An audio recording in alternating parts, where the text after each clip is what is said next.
नमस्कार दोस्तों, मैं विशाल छिकारा आपका अपने YouTube चैनल मैथ्स विद विशाल छिकारा पे स्वागत करता हूं। तो जैसे कि आप लोगों को पता होगा, मैं अनअकैडमी पे एक एजुकेटर हूं, वेरीफाइड एजुकेटर हूं। और इसके साथ ही मैं आपको बता दूं कि अनअकैडमी पे काफ़ी अच्छी अच्छी स्कीम चलती रहती हैं। तो अगर आपको इन स्कीम का फ़ायदा उठाना है तो आप उठा सकते हो, और बहुत ही अच्छी स्कीम आपकी, ठीक है, उसके बारे में आपको बता देता हूँ। ठीक है, देखो फिलहाल क्या चल रहा है कि आपका हर संडे को क्या होता है कि एसएससी का कॉम्बैट होता है। ठीक है, एसएससी कॉम्बैट होता है। कॉम्बैट में क्या होता है कि 1 से लेकर 500 तक जो रैंक आती है उनमें बच्चों को बेनिफिट दिया जाता है। और ये टोटल जो आपका बेनिफिट है इसके लिए 1 करोड़ रुपया डिसाइड किया गया है। ठीक है, कितना? 1 करोड़। ठीक है, और इसमें क्या होता है कि आपको हर संडे को 12 बजे से पहले पहले आपको इस मॉक टेस्ट में, जो भी आपका एसएससी कॉम्बैट है, इसमें आपको इनरोल करना होता है। और इनरोल करने के लिए आपको एक रेफरल कोड की ज़रूरत पड़ेगी। और रेफरल कोड है मेरा VIHAL।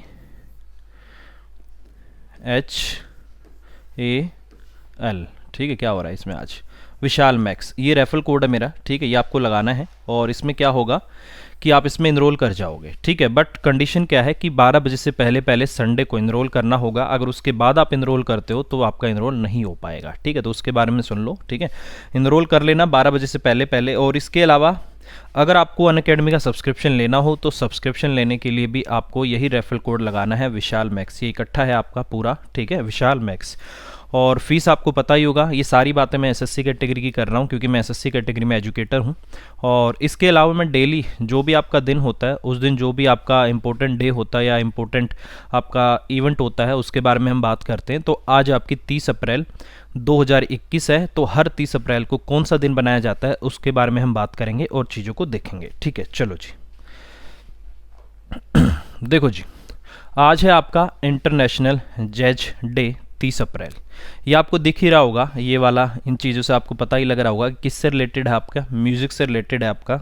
ठीक है, ये आपका किससे रिलेटेड है? म्यूज़िक से रिलेटेड है आपका। हर 30 अप्रैल को मनाया जाता है। और आज आपका 30 अप्रैल ही है। आज ये दिन मनाया जाता है इंटरनेशनल जज डे। और हिंदी में बोला जाता है इसको इंटरनेशनल जैज डे 30 अप्रैल। ये आज के दिन आपका मनाया जाता है। देखो, हर साल 30 अप्रैल को दुनिया भर में इंटरनेशनल जैज डे या अंतर्राष्ट्रीय जैज दिवस मनाया जाता है। इस दिन को मनाए जाने का उद्देश्य क्या होता है कि शांति, एकता और लोगों के बीच संवाद और सहयोग बढ़ाना है। और एक शैक्षिक साधन के रूप में जज की खूबियों के बारे में दुनिया भर में जागरूकता पैदा करना है। अब ये बात आती है कि ये जज है क्या। ठीक है, कौन इसको बनाता है, कब से इसकी शुरुआत हुई है, ये चीज़ें आपको पता होनी चाहिए।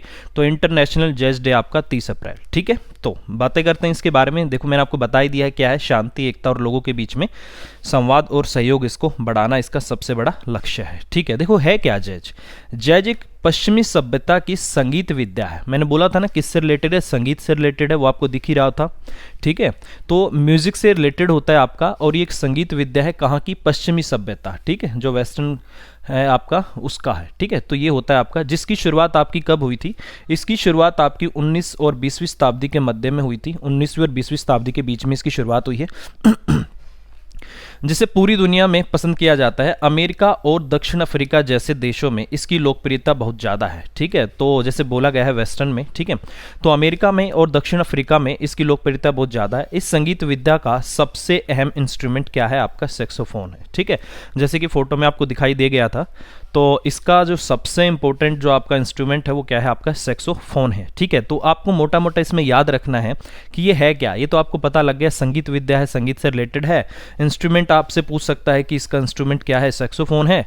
कहाँ पर ये फेमस है? आपका अमेरिका और आपका दक्षिण अफ्रीका में इसका। और इसकी शुरुआत कब हुई थी उसके बारे में देख लेते हैं। और इसको कब मनाया जाता है? 30 अप्रैल को इसको मनाया जाता है। ठीक है, अंतर्राष्ट्रीय जैज दिवस का इतिहास। संयुक्त राष्ट्र शैक्षिक, वैज्ञानिक और सांस्कृतिक संगठन यूनेस्को ने क्या? यूनेस्को ने 30 अप्रैल 2011 को अंतर्राष्ट्रीय जैज दिवस के रूप में बनाने का फैसला लिया था। अब ये बोल दे, आपसे पूछ ले कि इसकी शुरुआत किसने की थी, तो आपको साफ साफ पता लग रहा है कि इसकी जो शुरुआत थी यूनेस्को ने की थी। और इसको मनाने का जो मनाने का जो दिन डिसाइड किया गया था 30 अप्रैल 2011 को। सबसे पहले 30 अप्रैल 2011 को इसको मनाने का फैसला लिया गया था। इसी दिन को मनाने के लिए दुनिया भर के समुदाय, स्कूल, कलाकारों, इतिहासकारों, शिक्षावेदों और जैज से प्रेरित लोगों को जैज कला और उसके प्रभाव के बारे में बताने के लिए, एक साथ लाने के लिए चुना गया है। ठीक है, तो सैक्सोफोन इसका मेन इंस्ट्रूमेंट होता है। शुरुआत हुई थी आपकी 30 अप्रैल 2011 को। इसके बारे में पता होना चाहिए, हर साल 30 अप्रैल को मनाया जाता है। किसने इसकी शुरुआत की थी? यूनेस्को ने इसकी शुरुआत की थी। ठीक है, तो ये चीज़ें आपको पता होनी चाहिए। ठीक है, चलो जी। अगला है भाई ये आपका यूनेस्को, यही है वो आपका यूनेस्को। यूनेस्को है क्या? ठीक है, United Nations Educational, Scientific and Cultural Organization, ये है आपकी यूनेस्को। और यूनेस्को की स्थापना कब हुई थी, इसकी स्थापना की ज़रूरत क्यों पड़ी, और ये क्या ये काम करती है? ठीक है, इसके बारे में थोड़ा सा जान लेते हैं, क्योंकि 30 अप्रैल को मनाया जाता है। अच्छी बात है, मतलब इतना ज़्यादा इंपॉर्टेंट नहीं है, पेपर में अभी तक नहीं देखने को मिला है। अगर आ जाता है तो हमें पता होना चाहिए कि कब बनाया जाता है, किससे रिलेटेड होता है, कौन बनवाता है, किससे इसकी स्थापना हुई। ठीक है, देखो सबसे जरूरी मैंने इसको क्यों कराया, क्योंकि ये जो डे सेलिब्रेट किया जाता है, किसके द्वारा सेलिब्रेट किया जाता है? यूनेस्को के द्वारा। तो यूनेस्को यूनाइटेड नेशन का एक अहम हिस्सा है, उसकी अहम संस्था है। ठीक है, तो अगर ये इसका नाम आ गया तो ये थोड़ा सा इंपॉर्टेंट हो जाता है, क्योंकि ये काफ़ी इंपॉर्टेंट है और इसके बारे में हमें पता होना चाहिए। ठीक है,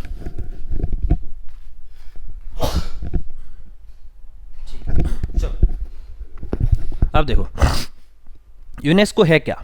ये आपका हिंदी में बोला जाता है संयुक्त राष्ट्र शैक्षिक, वैज्ञानिक और सांस्कृतिक संगठन, इसको बोला जाता है यूनेस्को। ठीक है, देखो भाई अब यूनेस्को के बारे में बात करते हैं। आ गया, ठीक है। United Nations Educational, Scientific and Cultural Organization, ये है आपकी यूनेस्को।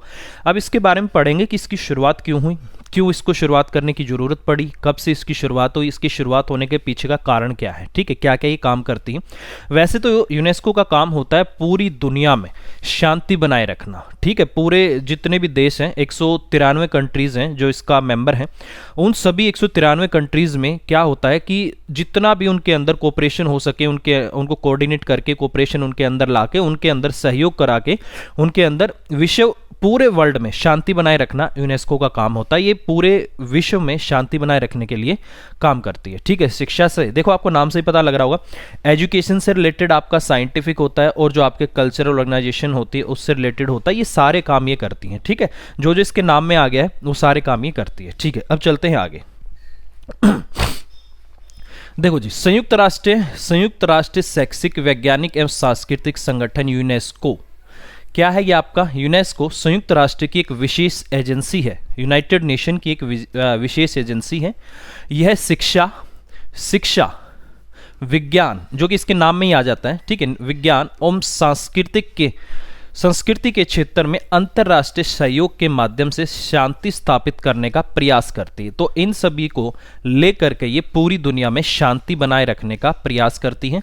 यूनेस्को संयुक्त राष्ट्र संघ तत्व विकास समूह, United nation sustainable development group का सदस्य है। ठीक है, यूनेस्को, और ये इसका सदस्य है। संयुक्त राष्ट्र की एजेंसियों एवं संगठनों के इस समूह का उद्देश्य लगातार, इसको बोला जाता है सतत विकास और लक्ष्यों को पूरा करना है। ठीक है, तो ये है आपका यूनेस्को। अब इसके बारे में पढ़ते हैं कि इसकी जरूरत क्यों पड़ी, कहाँ से इसकी शुरुआत हुई। देखो जी, यूनेस्को का जो मुख्यालय है, सबसे इंपॉर्टेंट क्वेश्चन है, आपसे पूछ लिया जाता है कि यूनेस्को का हेड ऑफिस कहाँ पर, ये आपका मोस्ट इंपॉर्टेंट पॉइंट है। ठीक है, यूनेस्को का जो मुख्यालय है पेरिस में है, और विश्व में इसके 50 से अधिक क्षेत्रीय कार्यालय है। जो इसका मेन हेड ऑफिस है वो कहाँ पर है? आपका पेरिस में। ठीक है, चलो जी, इसके 193 सदस्य हैं एवं 11 संबंध सदस्य हैं। ठीक है, अप्रैल 2020 तक का ये डाटा है, अभी भी 193 ही है, और यह सामान्य सम्मेलन एवं कार्यकारी बोर्ड के माध्यम से नियंत्रित होती है। ठीक है, ऐसा नहीं कि एक ही बंदा इसको कर रहा है। ठीक है, पूरा इसकी मीटिंग होती है। यूनेस्को के सदस्य देशों में शामिल 3 देश संयुक्त राष्ट्र के सदस्य नहीं हैं। कौन कौन सा? आपका कुक द्वीप, और उसके बाद है आपका न्यू एंड फिलिस्तीन। ये आपके यूनेस्को के सदस्य हैं, बट ये यूनाइटेड नेशन के सदस्य नहीं हैं। और कुछ ऐसे देश हैं जो यूनाइटेड नेशन के सदस्य हैं बट यूनेस्को के सदस्य नहीं हैं। इनमें जो आपका नाम आता है इजराइल और लिंकेटेस्टीन और संयुक्त राज्य अमेरिका यूनेस्को के सदस्य नहीं है, बट ये आपके क्या है? संयुक्त राष्ट्र के सदस्य हैं, बट इसके सदस्य नहीं है। तो आपसे पूछ लिया जाता है, ये आपसे वैसे पूछ सकता है कि कौन से वो 3 कंट्रीज हैं जो आपके यूनाइटेड नेशन के सदस्य हैं बट इसके सदस्य नहीं है, या इसके सदस्य हैं यूनाइटेड नेशन के सदस्य नहीं है। ठीक है, तो ये आपका जरूरी है, ये भी आपका जरूरी होता है कि इसके मेंबर कितने, टोटल 193 इसके मेंबर हैं। बारी आती है इसकी स्थापना की, तो 2 डेट आती है, उस 2 डेटों में क्या होता है? कंफ्यूजन हो जाता है, उसके बारे में देख लो एक बार। ठीक है, अच्छा, ये काफ़ी इंपॉर्टेंट दिन होते हैं जो आपके important international days observe eight UNESCO. ये जितने भी दिन आते हैं इनको कौन ऑर्गेनाइज करता है? यूनेस्को इनको ऑर्गेनाइज करता है। इनके बारे में आपको पता होना चाहिए कि कौन कौन से ये दिन हैं। ठीक है,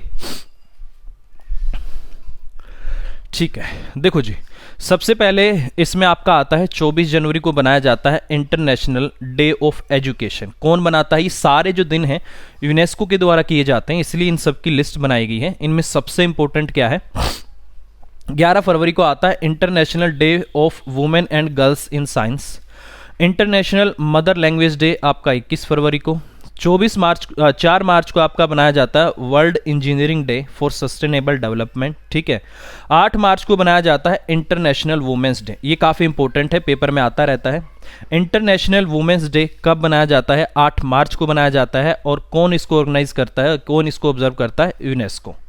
उसके बाद आता है आपका, और मैं आपको बता देता हूँ, ये वाला 22 मार्च को। 22 मार्च को क्या मनाया जाता है? World water day. ये भी आपका यूनेस्को ही ऑब्जर्व करती है। 8 मार्च को इंटरनेशनल वुमेंस डे और 22 मार्च को आपका मनाया जाता है वर्ल्ड्स वाटर डे। काफ़ी इंपॉर्टेंट है आपका। ठीक है, उसके बाद आता है आपका 23 अप्रैल को world book and copyright day. एक ये वाला 3 मई को कौन सा दिन मनाया जाता है जो सबसे इंपॉर्टेंट है? वैसे आप सारे देख लेना। 6 अप्रैल को International Day of Sport for Development and Peace होता है। 3 मई को आता है आपका वर्ल्ड प्रेस फ्रीडम डे। ठीक है, ये आपका 3 मई को बनाया जाता है। ये भी काफ़ी इंपॉर्टेंट है। ये सारे यूनेस्को द्वारा ऑब्जर्व किए जाते हैं। तो जो मैं निशान लगा रहा हूँ, 8 मार्च वाला काफ़ी इंपॉर्टेंट है, 22 मार्च वाला, 3 मई वाला, ये बहुत इंपॉर्टेंट है आपके, ये यूनेस्को द्वारा किए जाते हैं। ठीक है, उसके बाद आता है आपका, ये भी आप देख लेना। ठीक है, वर्ल्ड एनवायरनमेंट डे, बहुत ही ज़्यादा इंपॉर्टेंट। 5 जून को बनाया जाता है विश्व पर्यावरण दिवस। वर्ल्ड एनवायरनमेंट डे 5 जून को बनाया जाता है। 8 जून को वर्ल्ड ओशियन डे, ये भी आपका इंपॉर्टेंट है, ये भी यूनेस्को के द्वारा ही किया जाता है। ठीक है, उसके बाद ये 18 जुलाई को, ये भी काफ़ी इंपॉर्टेंट है आपका, नेल्सन मंडेला इंटरनेशनल डे। ठीक है, 12 अगस्त को इंटरनेशनल यूथ डे, ये भी आपका काफ़ी इंपॉर्टेंट है, ये भी बनाया जाता है। ठीक है, उसके बाद आता है आपका international Day of the girl child, ये 11 अक्टूबर को मनाया जाता है, ये भी आपका काफ़ी इंपॉर्टेंट है। ठीक है, और 17 अक्टूबर को International day for the eradication of poverty, poverty का जड़ से ख़त्म करना, उन्मूलन करना, ये 17 अक्टूबर को, ये भी आपका यूनेस्को के द्वारा ही किया जाता है। ये सारे काम यूनेस्को के द्वारा किए जाते हैं आपके। ठीक है, और भी हैं कुछ दिन आपके, बाकी जिनको मैं निशान लगा रहा हूँ ना भाई, इनको जरूर करना। 8 मार्च, 22 मार्च, 3 मई, ठीक है, और उसके बाद आपका 5 जून, 8 जून, 18 जुलाई और 12 अगस्त, 11 अक्टूबर, 17 अक्टूबर, और इसके बाद आते हैं आगे। ठीक है, इनमें आपका आता है 24 अक्टूबर को ये वाला यूनाइटेड नेशन डे। 24 अक्टूबर 1945 को इसकी शुरुआत हुई थी। तो यूनाइटेड नेशन डे आपका कब बनाया जाता है? 24 अक्टूबर को बनाया जाता है। ठीक है, और एक ये 1 दिसंबर वाला, ये भी पेपर में काफ़ी बार आया हुआ है। वर्ल्ड एड्स डे कब बनाया जाता है? 1 दिसंबर को। यूनेस्को ही इसको क्या करती है? ऑब्जर्व करती है। 10 दिसंबर को आपका आता है ह्यूमन राइट्स डे, ये भी आपका यूनेस्को के द्वारा ही हैंडल किया जाता है। ठीक है, और इंटरनेशनल माइग्रेंट डे 18 दिसंबर को, 18 दिसंबर को इंटरनेशनल माइग्रेंट डे। ये आपके वो कुछ इंपॉर्टेंट दिन हैं जो पेपर में आते रहते हैं। 24 अक्टूबर हो गया, एड्स वाला भी आपके पेपर में आया हुआ है, 1 दिसंबर को हो गया। 10 दिसंबर को ह्यूमन राइट्स डे, ये भी आपका काफ़ी इंपॉर्टेंट है। ठीक है, ये बहुत इंपॉर्टेंट है आपके, बहुत ही ज़्यादा इंपॉर्टेंट है, इनके बारे में आपको पता होना चाहिए। ये भी आपका पेपर में आया हुआ है, बहुत ही ज़्यादा इंपॉर्टेंट है। ठीक है, इसको भी देख लेना। तो ये वो सारे दिन आ गए जो यूनेस्को के द्वारा आपके क्या किए जाते हैं? ऑब्जर्व किए जाते हैं या उसके द्वारा बनाए जाते हैं। ठीक है, तो आप ये एक बात सोचो कि एक आपका जो 30 अप्रैल का दिन था वर्ल्ड जैज डे, उससे कितना सारा कंटेंट हमें मिल गया पढ़ने के लिए, उससे रिलेटेड हमें कितना पता लग गया। अभी तो और भी देखते हैं। ठीक है, तो इतना तो आपको समझ में आ गया होगा।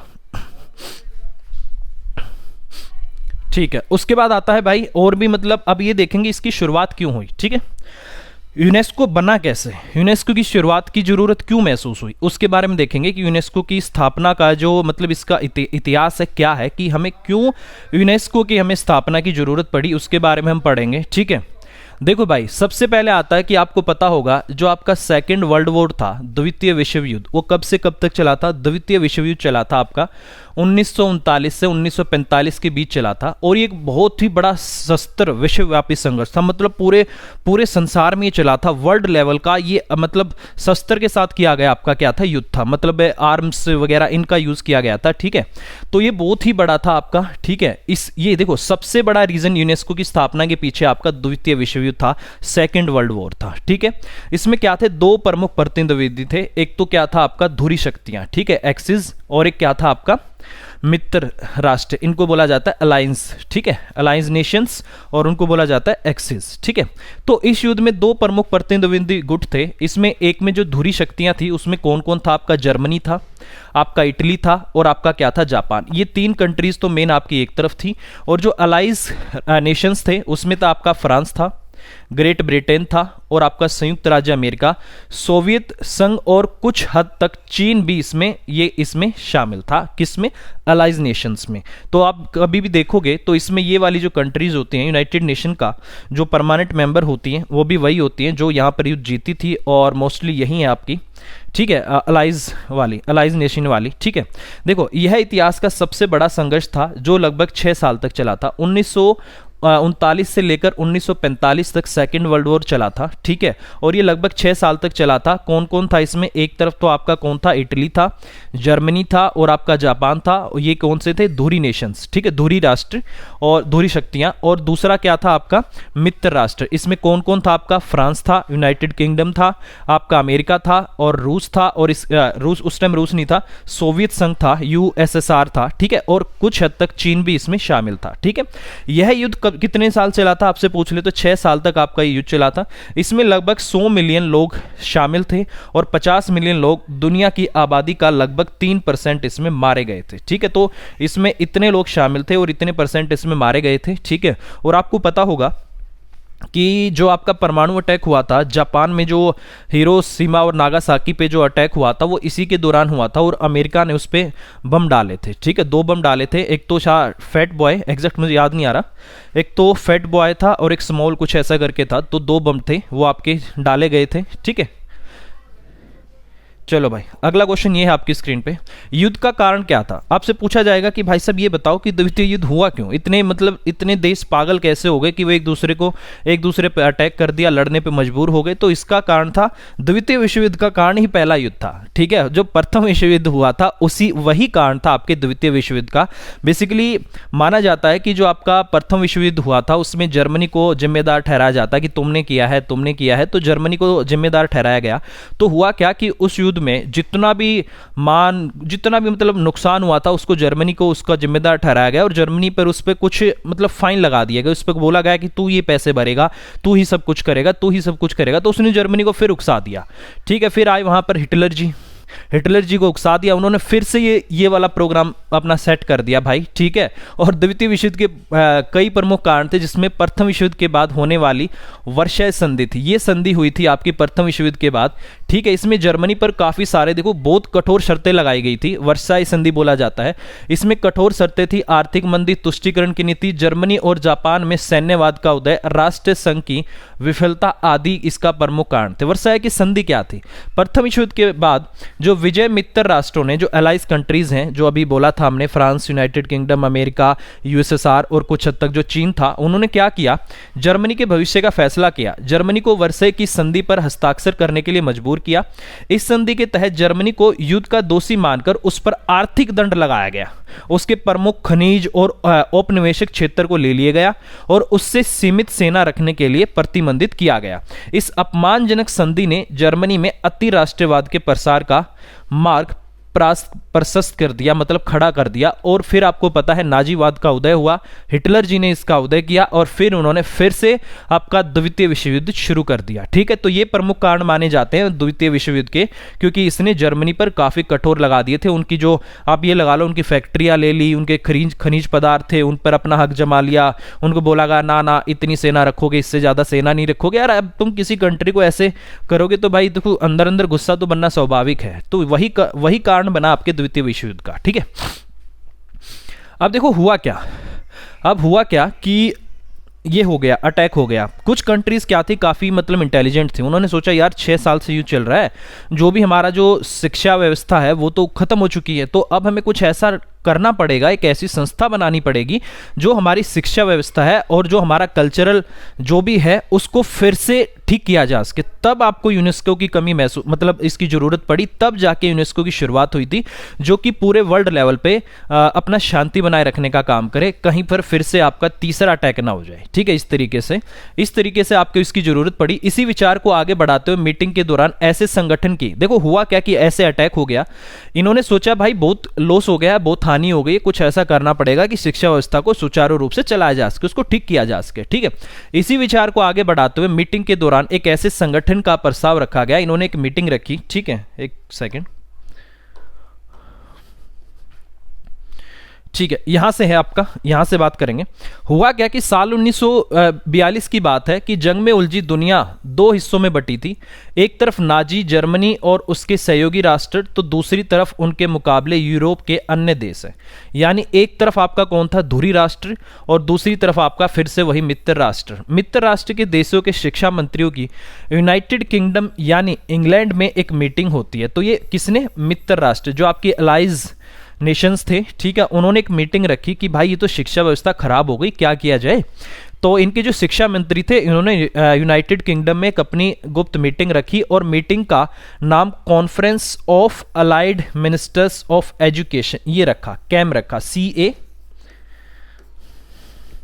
यहां होगा आपका, ठीक है, ये वाला कैम रखा गया, यहां पर देख लो, conference of allied ministers of education, ये इसका इन्होंने क्या रखा, अपना जो नाम था उसका ये नाम रखा। ठीक है, अब देखो इसमें हुआ क्या, यहां पर बात हुई, तो इन्होंने अपनी एक मीटिंग रखी, इन्होंने बोला अब देखो भाई युद्ध का तो अभी पता नहीं क्या होगा, कब तक चलेगा, कैसे होगा, युद्ध का कुछ नहीं समझ में आ रहा, खत्म होगा कि नहीं होगा, चले ही जा रहा है।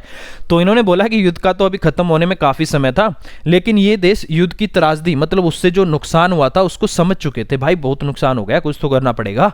युद्ध के बाद वो किसी संगठन की स्थापना के बारे में सोचने लगे जो उनकी तबाही हो चुकी शिक्षा व्यवस्था में जान डाल दे और साथ ही दुनिया में अमन चैन स्थापित करने में भी भूमिका निभाए। तो अब जरूरत पड़ी थी यूनेस्को की। ठीक है, 1942 में ये मीटिंग हो गई थी कि भाई ये कुछ करना पड़ेगा, और जो एजुकेशन मिनिस्टर्स थे उन्होंने इस मीटिंग को रखा, और उसके बाद क्या किया गया, पीछे चलते हैं। ठीक है, और इसी विचार को आगे बढ़ाते हुए मीटिंग के दौरान एक ऐसे संगठन की स्थापना का प्रस्ताव किया गया जो शैक्षिक और सांस्कृतिक मैदान में काम करेगा। आइडिया वैश्विक स्तर पर सभी को अच्छा लगा, तो इस योजना ने आंदोलन का रूप ले लिया, मतलब काफी जो आइडिया आया सबको अच्छा लगा, एक आंदोलन का इन्होंने रूप ले लिया। ठीक है, सभी को अच्छा लगा तो ले लिया। जल्दी इसके प्रभावी क्रियान्वयन के बारे में सोचा गया, मतलब इसको इंप्लीमेंट करने के बारे में सोचा गया, इसको शुरू करने के बारे में सोचा गया। ठीक है, संयुक्त राज्य अमेरिका समेत कई सरकारों ने भी इस योजना को हकीकत का रूप देने के लिए अपनी दिलचस्पी दिखाई। केम के प्रस्ताव पर 1945 में 1 से 16 नवंबर तक इस योजना को हकीकत के रूप में देने के लिए यूनाइटेड नेशंस की एक कॉन्फ्रेंस बुलाई गई। कॉन्फ्रेंस का आयोजन लंदन में हुआ और 44 देशों के प्रतिनिधियों ने हिस्सा लिया। वहां एक ऐसे संगठन की स्थापना का फैसला किया गया जो शांति का ब्रांड एम्बेसडर हो, ताकि दुनिया में किसी अन्य विश्व युद्ध को रोका जा सके। अब आपको यूनेस्को की जरूरत पड़ी थी। अब देखो, अब बारी आती है कि यूनेस्को की स्थापना कब हुई थी। तो ये जो स्थापना हुई थी आपकी 1945 में, और 1 से 16 नवंबर के बीच में ये प्रोग्राम चला था। ठीक है, ये मीटिंग हुई थी आपकी, उसमें इसकी स्थापना हुई थी। अब देखो इसकी 2 डेट आ जाती है पेपर में, वो समझना पड़ेगा कि वो 2 डेट में से कौन सा इसका उत्तर होगा। ठीक है, अब देखो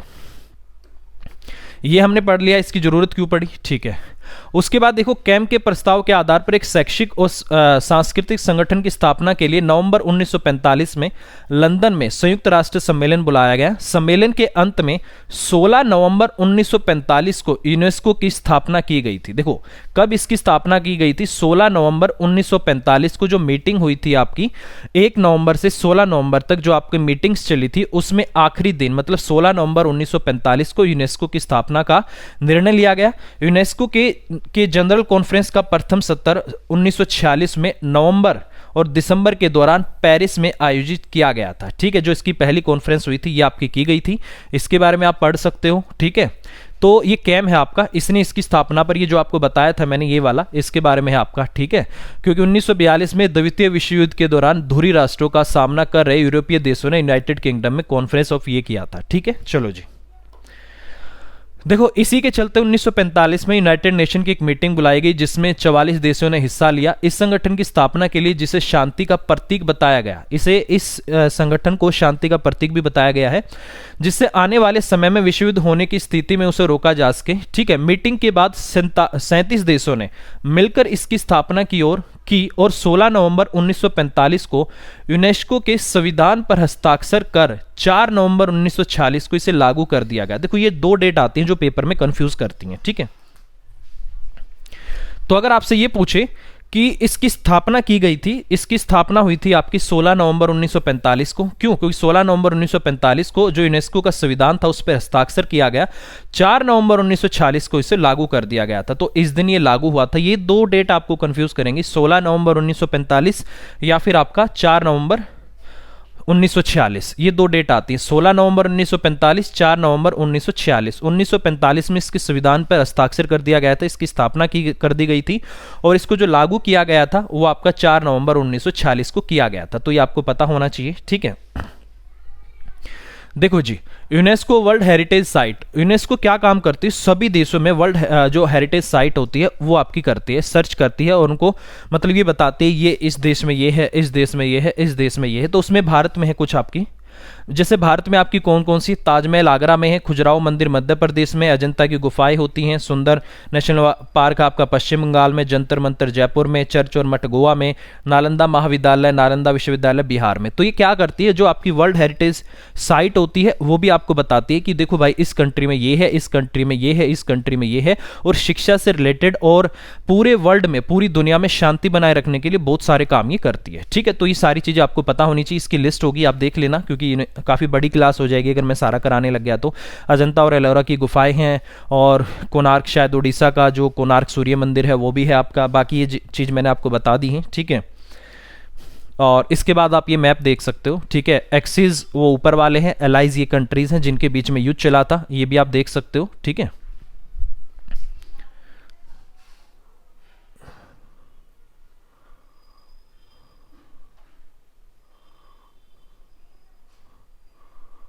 ठीक है, तो इसको आप देख सकते हो। मैं थोड़ा जूम कर देता हूँ इसको, थोड़ा सा अच्छे से आपको समझ में आ जाए। ठीक है, नहीं होगा क्या? नहीं हो रहा। ठीक है, इसमें क्या है, ये आपके एक्सिस कंट्रीज हैं, होगा।